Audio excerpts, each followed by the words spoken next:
Stand करते हैं। पर जब बुजुर्ग हो जाते हैं माँ बाप, तो उन 4 बच्चों को पेरेंट्स को संभालना होता है। तो या तो क्या करते हैं कि साल के 3-3 महीने बांट लेते हैं कि माता पिता को सब चारों के 4 3-3 महीने रखेंगे अपने पास। वो भी अगर उनसे नहीं जमता तो क्या करते हैं, एक घर में माँ रहती है तो दूसरे घर में पिता रहता है। इस बुजुर्गी की हालत में वो बैठ के 2 बात ही कर लें, एक कोने में उसको बिठा देते हैं, दूसरे घर के कोने में उसको बिठा दिया जाता है।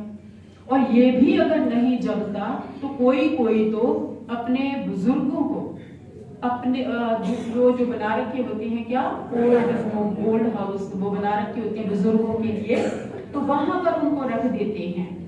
तो कैसी विडंबना है, कैसी हालत है आज की दुनिया की। जिस पेरेंट्स ने इतने प्यार से उनको पैदा किया, संभाला, पढ़ाया, परवरिश की, अपना सब कुछ झोंक दिया उन बच्चों के ऊपर, और बच्चे देखिए क्या एंड में क्या उनको एवजा देते हैं, क्या उन पेरेंट्स को रिजल्ट देते हैं, और क्या तो दुआएं उनको मिलती होंगी अपने पेरेंट्स से, क्या आशीर्वाद मिलती होगी, क्या उनका मन शांति से चैन से रहता होगा, क्या सुख की नींद सो सकते होंगे वो। तो ऐसी जब हालत होती है, इसी को कहते हैं घोर कलयुग। यही है यदा यदा ही धर्म से ग्लानि का समय। तो ऐसे समय में वो हमारे निराकार पिता परमात्मा क्या ऊपर बैठकर तमाशा देखते रहेंगे? नहीं, वो अपने बच्चों को सुख शांति का वर्षा देने के लिए इस धरती पर अवतरित हो जाते हैं। प्रिय भाइयों और बहनों, मुझे याद आता है एक प्रसंग कि कहते एक बार 5 पांडव भगवान के अंग संग बैठे हुए थे और उन्होंने कहा, भगवान फिर से आपका आना इस सृष्टि पर कब होगा? तो भगवान ने उनको कहा 5 पांडवों को कि आप अलग अलग दिशा में जाओ और वहां जो कोई वंडरफुल चीज आप देखो तो मुझे आकर बताना, फिर मैं तुम्हारी बात का उत्तर तुम्हें दूंगा कि मेरा फिर आना कब होगा। तो सभी जो थे पांडव अलग अलग दिशा में चले गए।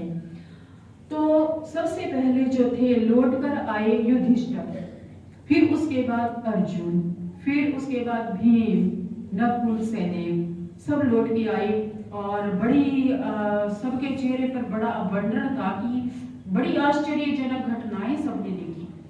तो युधिष्ठिर ने सबसे पहले बताया कि भगवान मैंने एक हाथी देखा और उस हाथी की 2 सूंड थी। कितनी सूंड होती है हाथी की? पर उसकी कितनी देखी? 2 सूंड देखी। और जिधर अर्जुन गए थे उन्होंने देखा एक गौ। क्या उसका था? एक वंडरफुल चीज कि गौ अपनी छोटी बछिया का दूध पी रही थी। बड़ी वंडरफुल चीज थी, बताया उसने भगवान को। तीसरी तरफ जहां पर भीम गए थे उन्होंने क्या देखा? एक गरुड़ पक्षी जिसके पंजों में, पैरों में बड़े सुंदर पवित्र मंत्र लिखे हुए हैं, बंधे हुए हैं, और वो मांस खा रहा है, गंदगी खा रहा है। ये भी अजीबोगरीब चीज थी। और जिस तरफ नकुल गए थे उन्होंने देखा 3 कुएं, एक कुआं पास के कुएं को खाली छोड़कर तीसरे कुएं को लगातार अपने पानी से भरता जा रहा है। और जिस तरफ सहदेव गए थे उन्होंने क्या देखा कि बहुत ऊंचा पर्वत है, पहाड़ है, उससे एक चट्टान रूपी पत्थर ऐसे लुढ़कता हुआ आ रहा है। पर जब वो धरती से मुश्किल से 5-7 फुट ऊपर था तो एक तिनका उसमें उगा हुआ था पहाड़ के अंदर। तो उस तिनके के सहारे वो पत्थर रूपी चट्टान अटक के खड़ा हुआ था। तो सब व्यथा बताते बताते बड़े परेशान भी हो रहे थे और बड़े आश्चर्य में थे। भगवान जल्दी बताओ, भगवान जल्दी बताओ, हमें ये हमने क्या देखा।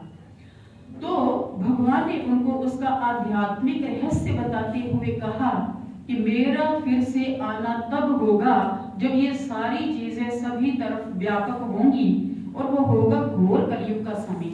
अब सबसे पहले हाथी का बताया। हाथी अर्थात क्या?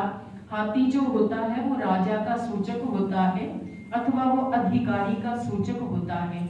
तो उस हाथी की 2 सूंड दिखाई गई थी कि जब घोर कलयुग होगा तो जो अधिकारी होते हैं या सत्ता पर होते हैं वो 2 मुंह से खाएंगे। एक तो उनका पेट तो मिलना है उनको, लेकिन वो रिश्वतखोरी, भ्रष्टाचार, इससे बाज नहीं आएंगे। उनके खाने के 2 मुंह होंगे। और जिधर अर्जुन गए थे, उन्होंने जो देखा था गऊ अपनी बछड़ी का दूध पी रही थी, उसका भाव बताया भगवान ने कि कलयुग अंत में पेरेंट्स अपनी बच्ची का भी धन गाने में संकोच नहीं करेंगे।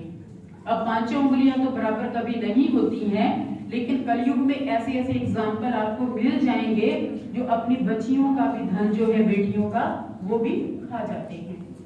और जो देखा गरुड़ के पांव में पवित्र मंत्र, उसका मतलब ये था कलयुग के अंदर जो प्रचारक होंगे, जो प्रवचन करने वाले, आरतियां गा गा के सुनाएंगे, जागरण करेंगे, दूसरों को बड़े अच्छे अच्छे भजन भेंट कथा वार्ता सुनाएंगे, लेकिन उनमें भी जो है शुद्धता पवित्रता नहीं होगी, खान पान की भी नहीं होगी।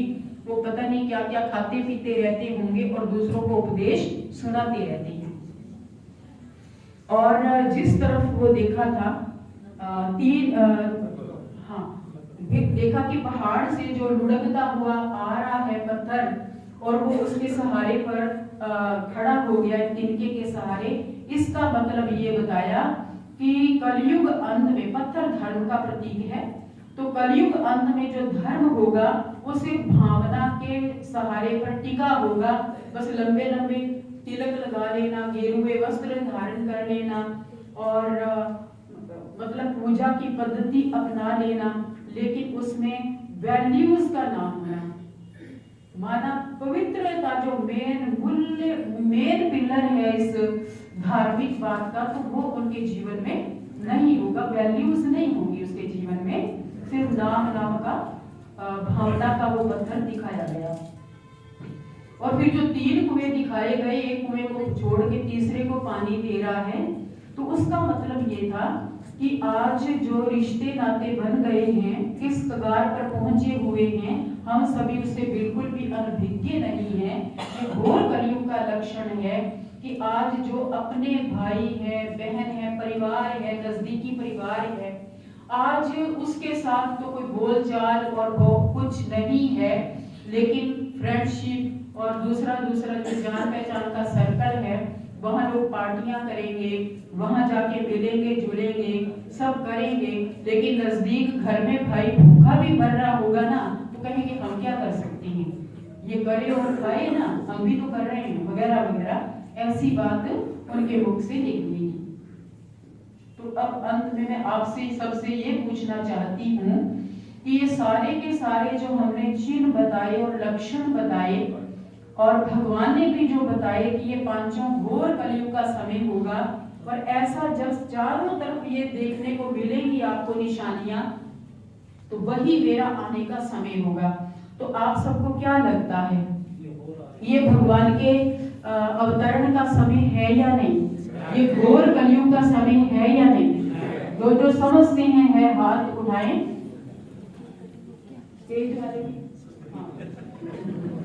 ठीक है, तो सबको लग रहा है कि हाँ, ये जो समय है वो घोर कलयुग का, अर्थात कलयुग अंत का समय है। तो खुद खुदा शिव परमात्मा इस धरती पर अवतरित होकर के हम सब आत्माओं को सत्य ज्ञान दे रहे हैं, राजयोग मेडिटेशन की शिक्षा दे रहे हैं, जिसके आधार से हमारा जीवन रूपांतर होता है, हमारे जीवन में ट्रांसफॉर्मेशन आता है।